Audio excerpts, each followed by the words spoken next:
YCP party ఓడిపోయిన తర్వాత ఆ పార్టీ నేతలు చాలా మంది పార్టీకి రాజీనామా చేశారు. మాజీ మంత్రులు సైతం పార్టీకి గుడ్ బై చెప్పేశారు.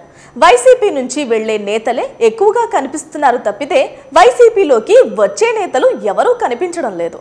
ఇలాంటి సమయంలో ఓ సీనియర్ నేత వైసీపీ వైపు చూస్తున్నారనే వార్త ఇప్పుడు ఏపీ రాజకీయాల్లో హాట్ టాపిక్ గా మారింది. ఆ నేత మరెవరో కాదు, రాష్ట్ర కాంగ్రెస్ పార్టీ మాజీ అధ్యక్షులు శైలజానాథ్. తాజాగా ఆయన కర్నూలులో జరిగిన ఓ వివాహ కార్యక్రమంలో జగన్ను కలిశారు. దీనికి సంబంధించిన ఫోటోలు, వీడియోలు సైతం బయటకు రావడం మనం చూసాం. అంతేకాదు, జగన్ పట్ల ఓ ఇంటర్వ్యూలో ఆయన సాఫ్ట్ కార్నర్ తో మాట్లాడారు. దీంతో ఆయన వైసీపీ తీర్థం పుచ్చుకోవడం ఖాయమనే వార్తలు వినిపిస్తున్నాయి. ఇప్పుడు శైలజానాథ్ వైసీపీలో చేరితే సింగనమల నియోజకవర్గం బాధ్యతలను ఆయనకు అప్పగించే అవకాశాలు కనిపిస్తున్నాయి. జనవరి నెలలో శైలజానాథ్ వైసీపీ తీర్థం పుచ్చుకుంటారని తెలుస్తోంది.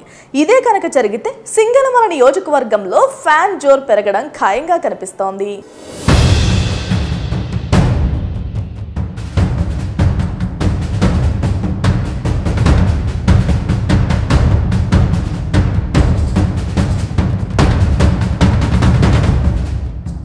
Please subscribe Dot News.